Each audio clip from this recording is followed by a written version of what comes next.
सबसे बड़ी बात तो है साहब, बिहार की बम्पर ऐतिहासिक जीत के बाद प्रधानमंत्री मोदी ने बुलाया है।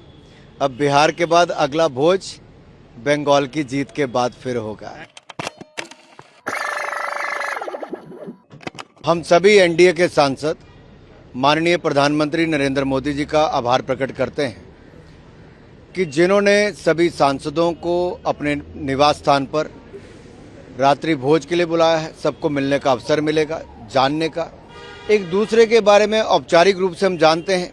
लेकिन जब दुनिया के सबसे लोकप्रिय नेता, भारत के ये यशस्वी प्रधानमंत्री अपने घर पर निमंत्रण देकर बुलाएं तो आप देखिए सांसदों के चेहरे कैसे खिल रहे हैं।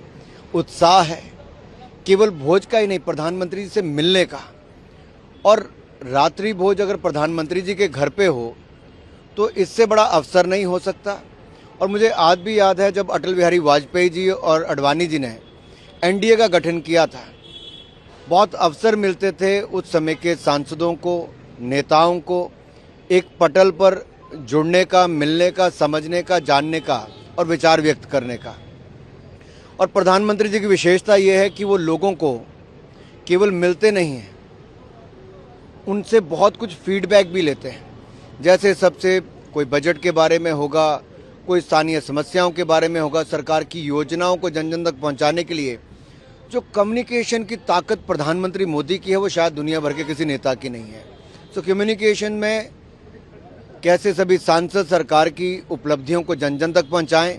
और सबसे बड़ी बात तो है साहब, बिहार की बम्पर ऐतिहासिक जीत के बाद प्रधानमंत्री मोदी ने बुलाया है। अब बिहार के बाद अगला भोज बंगाल की जीत के बाद फिर होगा।